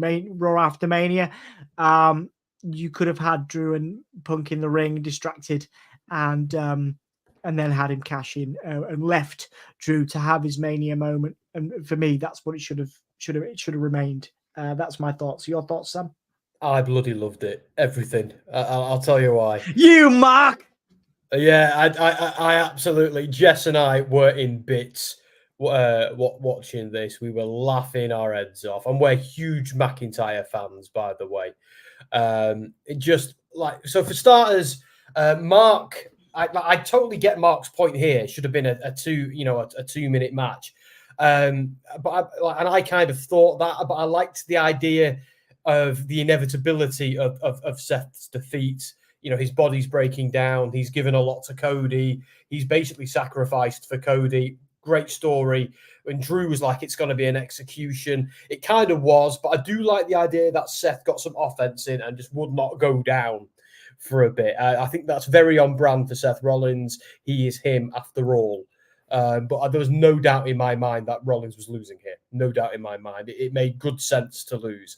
But the storyline here, I absolutely like the CM Punk stuff with him just beating him up, then moving out of the way for the cash-in, and then sitting cross-legged on the desk, pissing himself while Drew was getting pinned. I thought was hilarious. And it was really it was hard to know at this point who was the face and who was the heel. But the fact is, the story here is Drew was the hero for so long he became the villain, Harvey Dent style, but then couldn't get out of his own way. If he could have held the belt, this is my moment. You know what, Seth, respect. Didn't think it was going to go down that way, but respect, and then left. But he didn't. He couldn't help himself. He had to get in the face of CM Punk. He had to just be the heel. He had to just push it and do that. He had to just wind up Punk that little bit too much. And Damian Priest was ready. And that, I thought, was really good storytelling. Drew is back to square one, and it's going to be good TV. I can't wait to see how annoyed he gets now. I can't wait to see the matches between him and Damian Priest. And also, yes, obviously they're going Punk and McIntyre now, but I don't think that feud needs a belt. I just don't. I think, let's have some time with Priest in this role. Let's see how that does. And I do actually think Priest is going to end up feuding with Balor. I think that is inevitable eventually. But I like this because it sets up lots of multi-layered stories. I'm for it. Drew being the guy who just comes close but never quite gets there. Got his moment, got what he wanted, but then bittersweet. He had it taken off him. I thought it was great TV. He can't say he didn't get what he wanted. He can't say he didn't do what he said he was going to do, but he went too far. and it's like, as Kaiwan says here, we always knew a cash-in was likely coming at Mania because he's had it since Money in the Bank. That was some time ago. We were both in the building. No, I love this. I can't wait to see where it goes. I absolutely loved it. And CM Punk just cross-legged, laughing his head off on the desk was the icing on the cake. I howled. Look at you! You're suddenly a big Punk fan again, right? No. Well, here's the thing. This is what I got annoyed at the other day on WhatsApp. Look, I am, out of everybody who on Give Me a Hole, yeah, I am the biggest CM Punk fan. I am the biggest CM Punk fan. I've been a CM Punk fan since Ring of Honor, before any of these WWE lads, WWE only bro guys, any of you lot knew who CM Punk was. I was a CM Punk fan. And I love CM Punk as a wrestler. I love him as a performer. I thought he was fantastic at WrestleMania. My only point is, because of some of the issues he's had with alleged workplace violence, I can't be a fan of the man behind the character, because I think behind all that awesomeness, he's probably a deeply unpleasant individual, and he's got the rest of his career to prove me wrong and make it up to me and win me back around as a long-time Punk fan. That is what I'm going to say about that. But do I want to keep seeing him kicking ass? Yes, of course I do. Okay. Well, thank you for clarifying there, Sam. And obviously there's all this rumors about we're seeing the footage from All In on AEW Dynamite. I hope that's kayfabe. I really do. Kayfabe. I hope that. Yeah, I hope it's a gimmick thing, because they AEW were obviously not doing their best work at the moment, in my opinion. So I think it would be a wrong move on a business level for them to do that. But anyway, Anthony will be covering that on Wednesday right here on the Give Me a Hole Yeah podcast. So cheap plug there for Anthony's Wednesday night Dynamite stream. And we will move swiftly on to, where are we now? Let's have a look. We are on to Io Sky versus Bayley for the WWE Women's Championship. Bayley winning the Rumble to get to this point. Sam, again, not many wrong calls this evening. Mm-hmm. I thought Bayley winning was the absolute right call to have Bayley win. Your thoughts? Like I say, I think Io Sky did some incredible work when it came to countering Bayley and kind of changing things up, moveset wise. Io Sky is an incredible talent, and probably considers herself the leader of Damage Control now. But Bayley was on form, and it was absolutely the best result to have Bayley win at WrestleMania. Sam, your thoughts on this one? Can't disagree. It was ace. I loved it. The entrances were part of the best bit for me as well. Obviously, Tokyo's Shock is like at its best on a stage like that. Io Sky's theme, and then what the hell was Bayley's entrance? But I was kind of like, where are the Bayley buddies? Where are the Bayley buddies? Where are they? Oh, they're still dead. So part of me respects them for not doing that and bringing that back. She's evolved. I suppose we're now in the Cleopatra era of Bayley, which is fine. That's fine. But yeah, as far as the match, defo the right call. Bayley's time. Bayley has been with the company forever and ever and ever, and people keep sleeping on this character, on this wrestler. Like, she's not had her big WrestleMania coronation. Like Rhea Ripley's had it, Becky Lynch has had it, Charlotte Flair has had it, Sasha Banks has had it. Bayley hasn't had this yet, and it was goddamn overdue. And I'm glad she got it here. What a moment. I can't wait to see where this goes. I can't wait to see how many people she floors. I hope this reign goes on for a good year. Yeah, absolutely. Bayley deserves this platform, deserves to be here, and I think Damage Control are a great heel faction. Again, I'm not entirely sure what they do. You obviously think they're okay with the tag team gold, but I again, I don't think it was a good weekend for them. But Bayley particularly, shone here, and again deserves her flowers, and she got them, and I think it was absolutely the right call there. Modus Gamer is in. Kaiwan, thank you for all your comments. Mark LFC as well. We really, really appreciate you all being here. Yes. Thank you so much for joining us for our review of WrestleMania. Dan will be here very quickly after, or maybe certainly a little bit of time after our review is finished for Raw, the Raw After Mania, of course, as well. So stick with us right here on the Give Me a Whole Year Wrestling podcast. I imagine this should go till about midnight, so we'll have an hour then between this and the Raw review. We are going to move it on to the worst match, I believe, which is a shame for the people that are in it. I'm moving us on, Sam, to the Philadelphia Street Fight. The Pride, Bobby Lashley and the Street Profits versus the Final Testament. And BFAB, who is also in the Pride now. And BFAB was actually... Yeah, BFAB was pretty cool, actually. I was pretty impressed with BFAB here. Versus the Final Testament, carrying cross, altars of pain, accompanied by Paul Ellering, with Bubba Ray Dudley as a special guest referee because Philadelphia, and Snoop Dogg because why not? Snoop Dogg, and a partridge in a pear tree. Yeah, I want to kind of get through this one pretty quickly. Yeah, me too.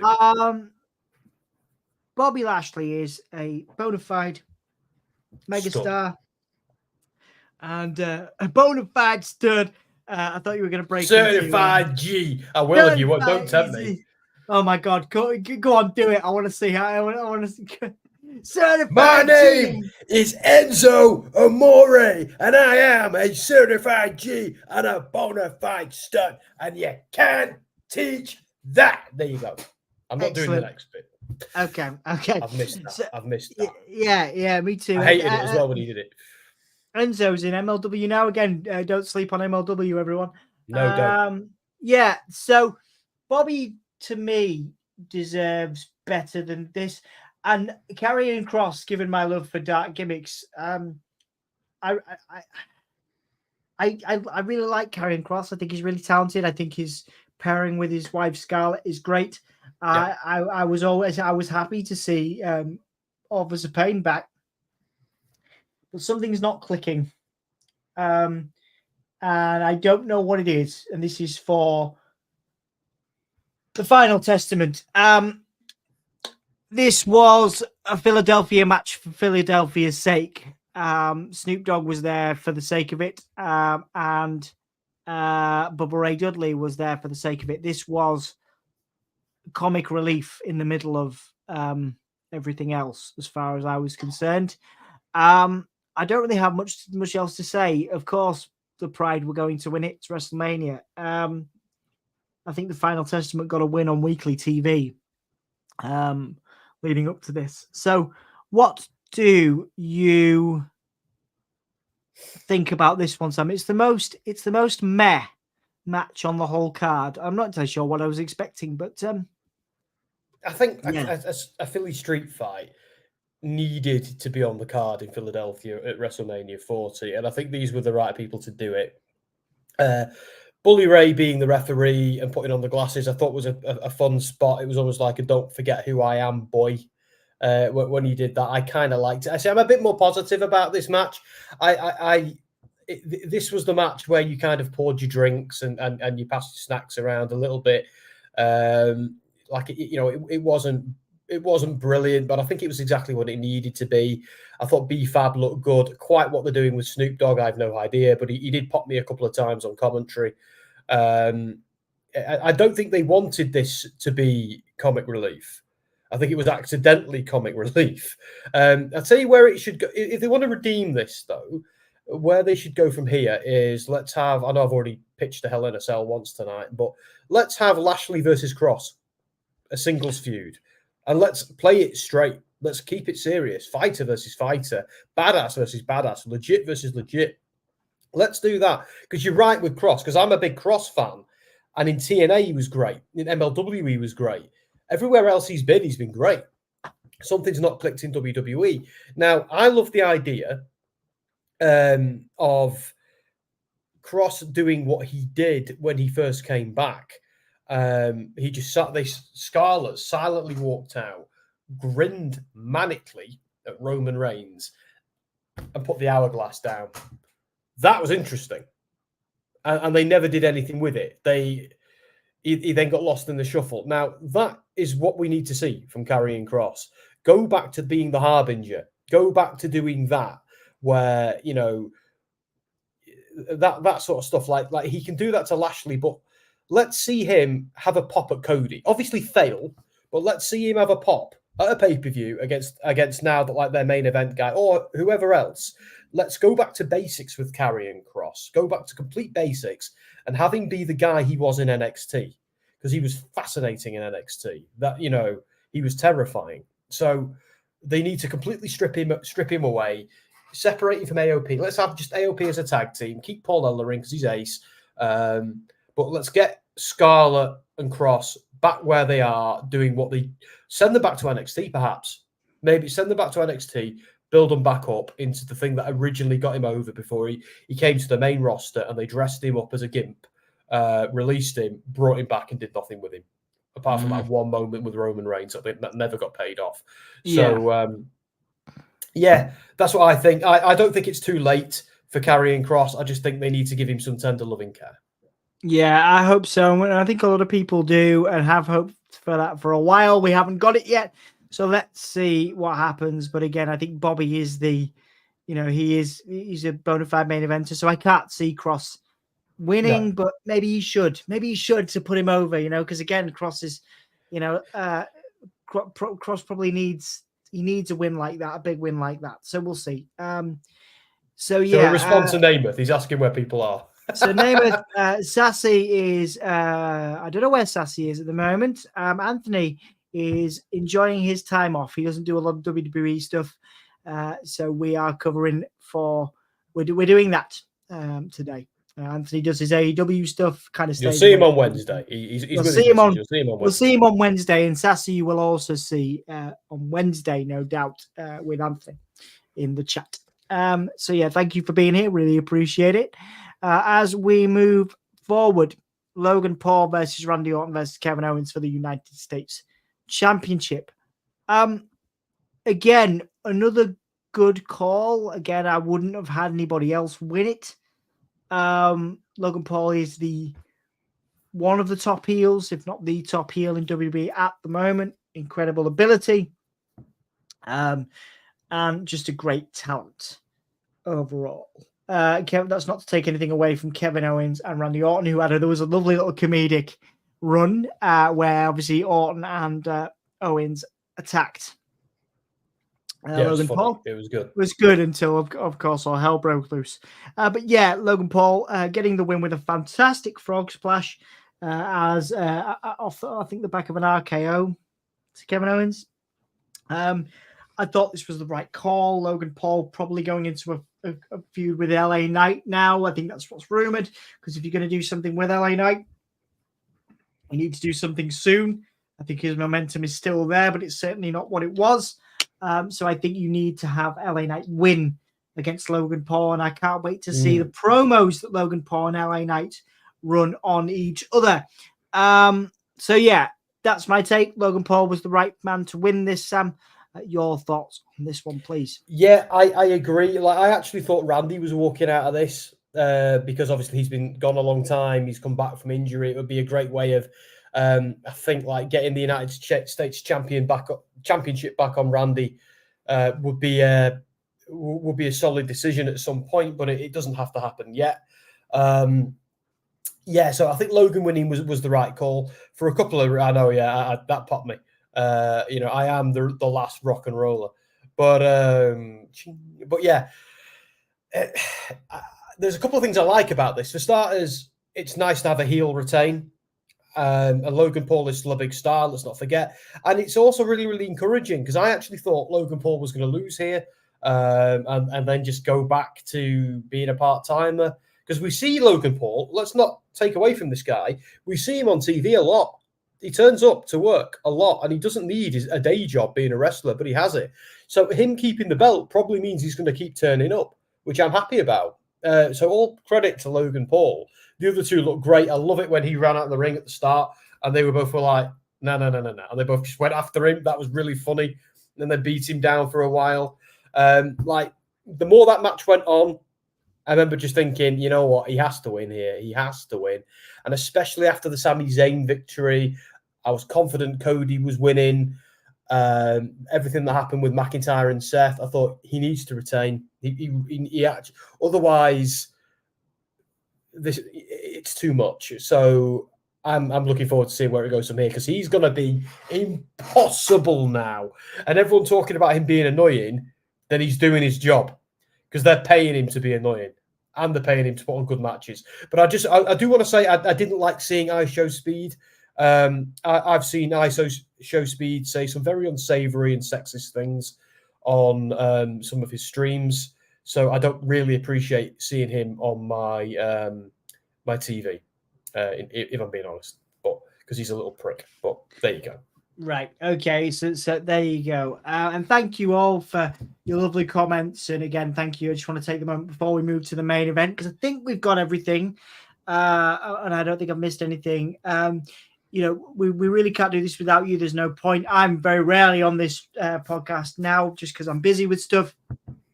So it is a joy to be back here, right here on the Give Me a Whole Year Wrestling podcast with you guys and our community. We really, really appreciate you, and I hope that goes without saying. And yeah, I like I say, going back to your points there, Logan Paul is the ultimate heel, and I think LA Knight is the perfect person to beat him. So let's see what happens over the next few weeks and months with that. And are you prepared to go into the main event, Sam? You ready? I was born ready. Let's do it. Oh, you have to say it like Triple H. You ready? Guns up. I'll show you some guns. Anyway, there we go. Enough of that. Do you slap yourself when you get excited very often, Sam? Oh, more than you know. Yeah. Okay. Okay. So then, guys, we have reached the moment. The story. We are finishing our review as Cody finished his story last night. Nemeth says Vince loves speed. So does Tony Khan. So does Tony Khan. Allegedly. This is what we can say on Give Me a Whole Year that we can't say on other platforms that we have. Anywho, we're out. We're out for the. Okay, there's an interesting conversation, but we won't address that. We'll let you guys discuss. I'm just going to say, guys, I'm just going to address it once. Vince is not in the background. I can categorically tell you he's not in the background. He is long gone. We did. Sorry, go on. That's it. I was just addressing that because it's important to address. It is worth mentioning, of course, that we did see Stephanie McMahon at the beginning of WrestleMania to usher in the Paul Levesque era. It did feel quite hopeful, Sam. We haven't touched on that. We did kind of gloss over it. I hadn't really thought about it, not because it wasn't a great moment, but again, different people will have different things to say. Stephanie McMahon introducing WrestleMania and the Paul Levesque era. Do you have anything to say on that? I've got nothing to really say about Stephanie McMahon. Again, there's some situations. We're not going to talk about it here, but there are some situations that they still need to address there regarding her. Not that she's done anything wrong or anything like that. They just need to clarify a couple of points and take it from there. The Triple H era, I'm all for it. All for it. This is TKO are. Again, I know Ronda Rousey has said something, and you've read that in the dirt sheets.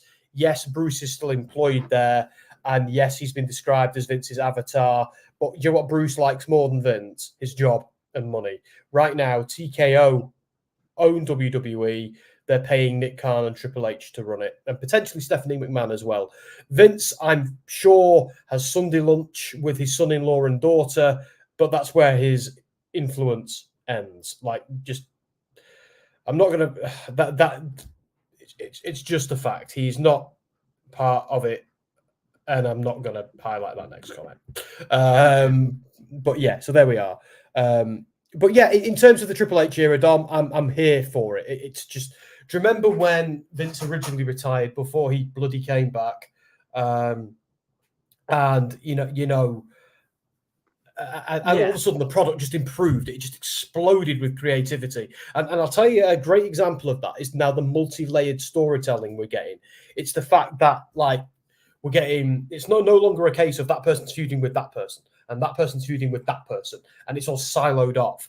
Now, when someone does something, it matters. And it's connected to that feud, which is also connected to that feud. And it's all one, coherent universe, as opposed to what it was under Vince for a long time. So I know they're marketing this as the Triple H era, partially to get away from some of the news stories from this year, but I don't think that's a bad idea.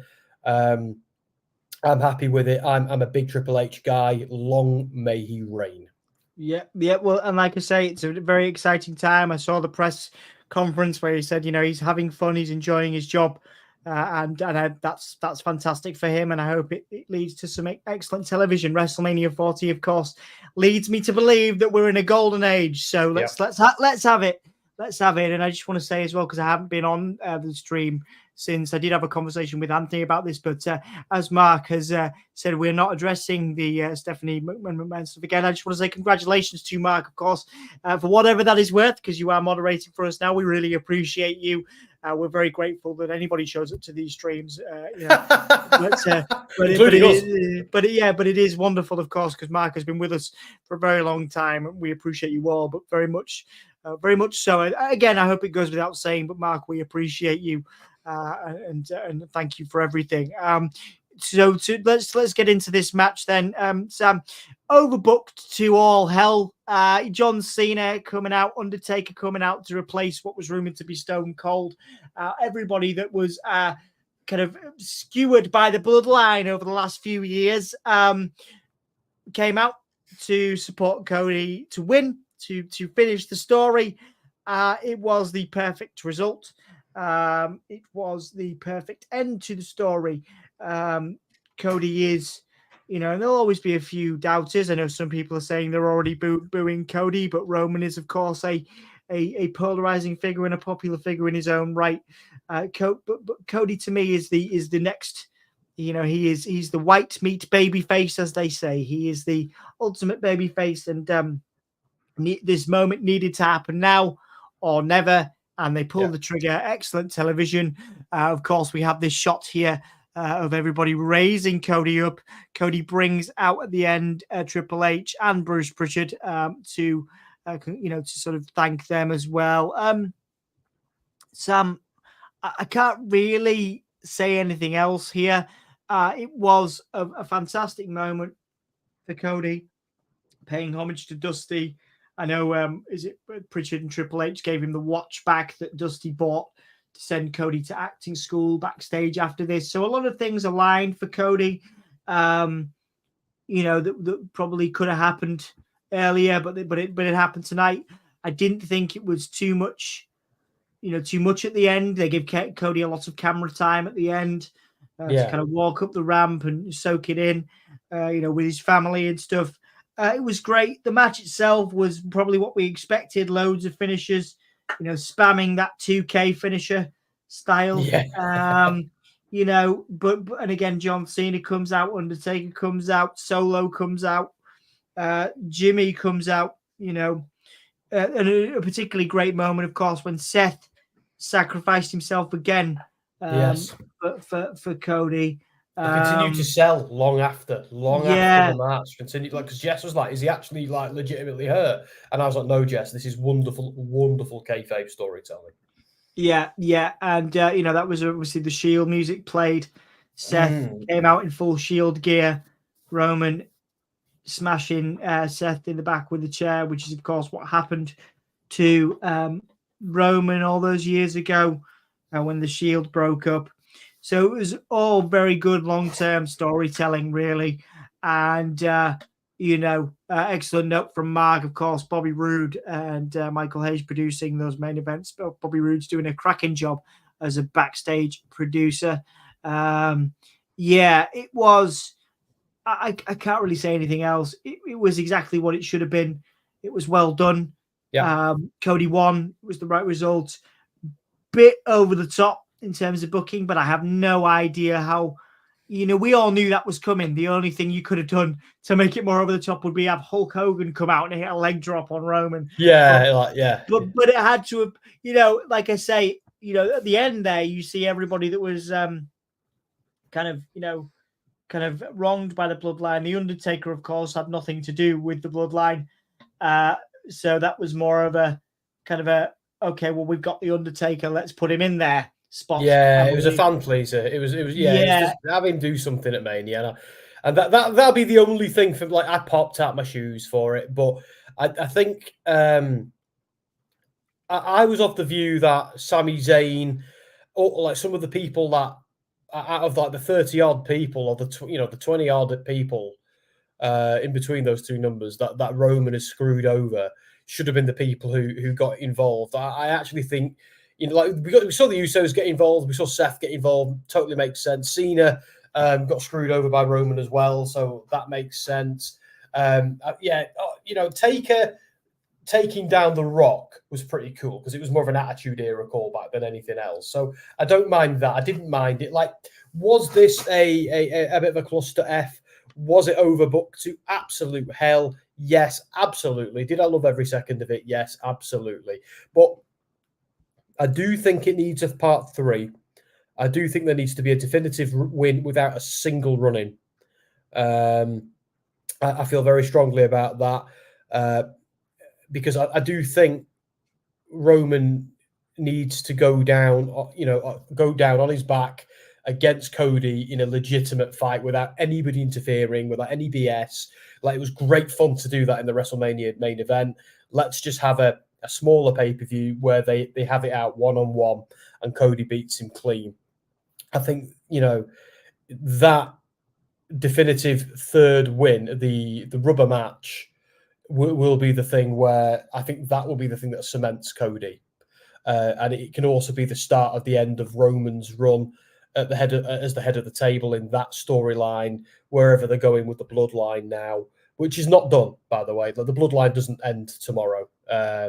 Stuff like they are like Roman is going to call for a rubber match. Roman is going to call for a rematch. He's going to say, look, you had the bloody Undertaker in there. You had all of this.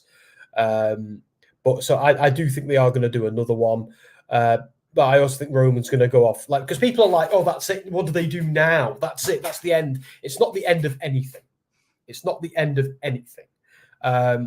Roman's story continues. Cody's story continues, either together with each other or separately elsewhere.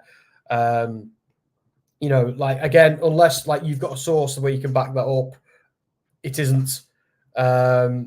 You know what I mean? Like, Roman Reigns is likely going to have some time off at some point. The fact that he's still undergoing chemotherapy was a bit of a shock this weekend.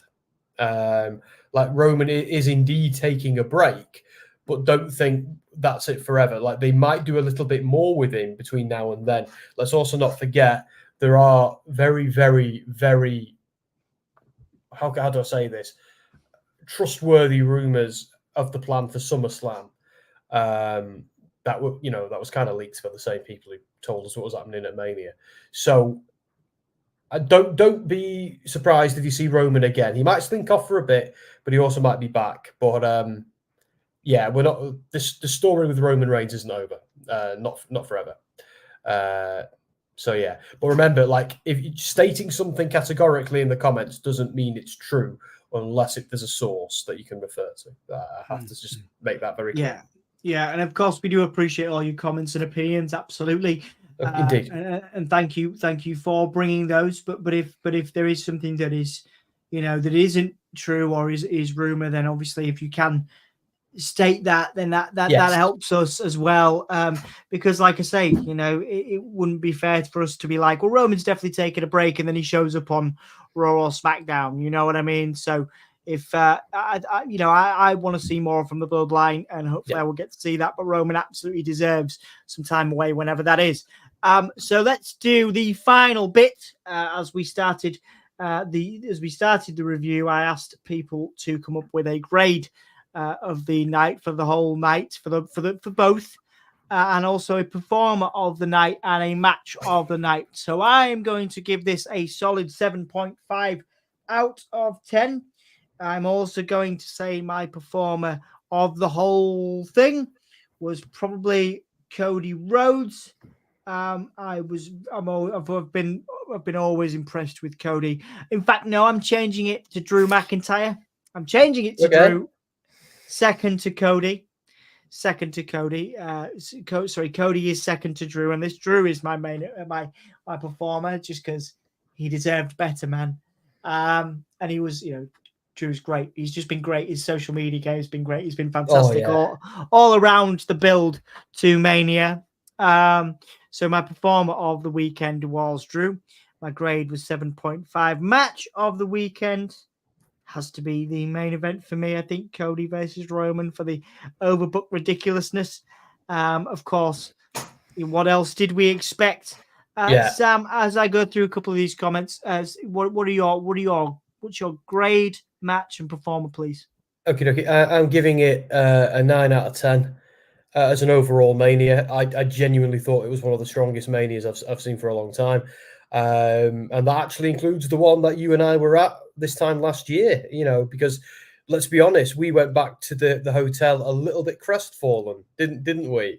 But it was worth it for this. It really, really was worth it. Like, that was only one chapter in this story. That still isn't over, by the way.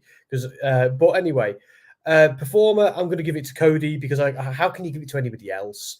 And match of the night, I'm going with the overbooked schmoz. That was the main event because it was just stupidly fun. You know what I mean? It was just so much fun, so good to watch. I can't wait to watch it back, comfortable in the knowledge of what I have now. Because I didn't know who was winning. I avoided spoilers, or I muted every WhatsApp group, every social media, which is why you've not heard from me that much over the past 48 hours. But yeah, so I'm really happy with it. I'm not a perfectionist. These are human beings, but in terms of the story being told, and for me, it's all about the story. For me, this stuff. If you want great fights, go and watch UFC. Wrestling isn't real. This is a story. I'm giving it a 9 out of 10 because there were things they could have done to improve it, I'm sure, but I think it's as good as like what do people want? Like what is it you want from this? Like this is wrestling. This isn't going to make your crush realize she likes you or he likes you. This isn't going to solve any debt you might have. This isn't going to make the weather improve. This is wrestling. Like, what do people want from it other than to be entertained and a bit of escapism? So I do think people need to not be. It's okay to be critical. Like Dom and I partly are critical of this stuff for a living. So but at the same time, you've got to give things their flowers when they deserve them. And this storyline that's taken place over 2 years deserves its flowers. And I can't wait. What they did at this WrestleMania, which is really important for me, is they set up a ton of storylines going forward. Some of them predictable, many of them unpredictable. And that is why I'm giving it a 9, because it entertained the crap out of me and it laid the foundation for, as they've been saying all weekend, a new era. I'm down. Yeah. Okay. So I'm going to add a little bit of a bonus thing. We're going to go until midnight in the UK because I have other things to do next week. And I also want to make a comment based on some comments in the chat and also just in general wrestling fans. Some of the points that you made there, Sam. I think some people need to, as CM Punk says, go out there and touch some grass. I think some. I like that, Mark. I like that, Mark. We're on the same page, mate. That's good. Yeah. I'm glad. Thank you all for your grades. Thank you all for your time and energy in joining us today. So I'm going to add a little bonus section. And I know this is Dan's job, but we are going to predict. I'm typing it as I say it so you can hear my keyboard clacking. Predict Raw after Mania and future storylines. Okay. So I don't think much is going to happen tonight as much as people think. I think we'll maybe get Jacob Fatu. Maybe. I could be wrong, of course. Matt Hardy would be nice, but I doubt it. I think if we're going to get anything, we'll get Jacob Fatu and a NXT call-up. But in terms of the future, Sam, you talked about storylines being set up. What do you want to see from tonight? What are we building to? What matches are we seeing? What feuds are you looking forward to, and why? Well, I've, like everybody else, I've lost track of who's on what brand, because as we get closer to WrestleMania, all that falls by the wayside. So I'd like to see some babyface promos, maybe from like Sammy, maybe from Cody, of course. I think Cody needs to open the show. I am the guy now. I think we need to see some crowing as well from the heels who retained, like perhaps Logan. Some of this, by the way, they can save for SmackDown, which I'll be covering right here on Friday. And no amount of illness or anything is stopping me this week, I tell you now. So I want to see some boasts, some crowing by the heels. I like, well, Ricky Stark still works for AW, so, and will do for a while. We're not going to see that, but I should stop getting distracted by the comments. I think we're going to see them start sowing the seeds now for where this goes next. I think you might be onto something with Jacob for 2. I don't know if it's too soon, but they could do. It's certainly an idea. I like the idea of Carmelo Hayes coming up. That's pretty cool. I don't really know, because I think that the fracture of the bloodline might need to be something they start teasing now as well. The WrestleMania, the Raw after WrestleMania, I think some people have high expectations for it. Like you and I were there in the building last year when Brock started smashing Cody around, and we were like, are we shocked because this is shocking, or are we shocked because this is shockingly bad? But they eventually paid it off. They did pay it off with Brock basically, testing Cody and preparing him for Roman Reigns. So that did go somewhere. So I think there might be a couple of shocking moments. I just don't know what. I think my long answer there is I don't know. But I think they need to sow some seeds in Raw tonight. Yeah, let's hope for something good tonight. Obviously, Dan will be right here on the Give Me a All Your Wrestling podcast in just over an hour. So please go and support Dan. He has been on a mammoth 3-day streak to get you wrestling content on this channel. So thank you, Dan, of course. And yeah, we'll be back. You'll be back on Friday. I'll be back with something, probably Bray Wyatt or Uncle Howdy related, probably. Down the line. And thank you all so much for joining us. Have I missed anything, Sam? Is there anything we need to plug or promote? Yes. Anthony on AEW Dynamite on Wednesday as well.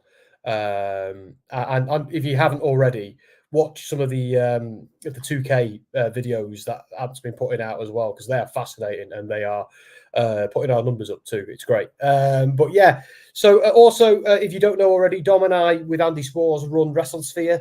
So you're going to watch us interviewing some wrestlers and writing some features. You want to know what our opinions really are. Read some of that stuff. There's more coming. I do have to make some edits to my Ring of Honor feature, Dom. I thought I might after Supercard of Honor, so I'll do that and get that up hopefully this week. But yeah, we've plugged Wrestlephoria. We've plugged Give Me a Hull. Yeah, shall we go to bed?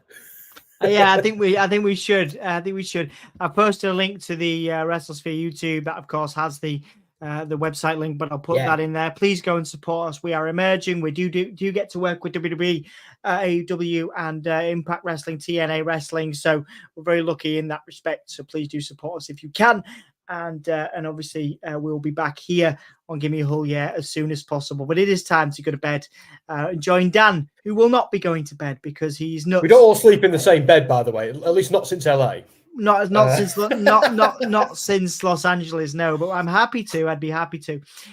Yes. So let's see what happens for After Mania. I'm sure it'll be great. And don't forget to support Dan. Thank you for watching. I've been Dom. That's yeah. We'll see you later. Oh yeah. Now I gotta find the outro. Oh man, it's been a long time since I've done this. Would you like me to do it? Are you all right? I'm doing it. Oh yeah, guys. Cool. Bye.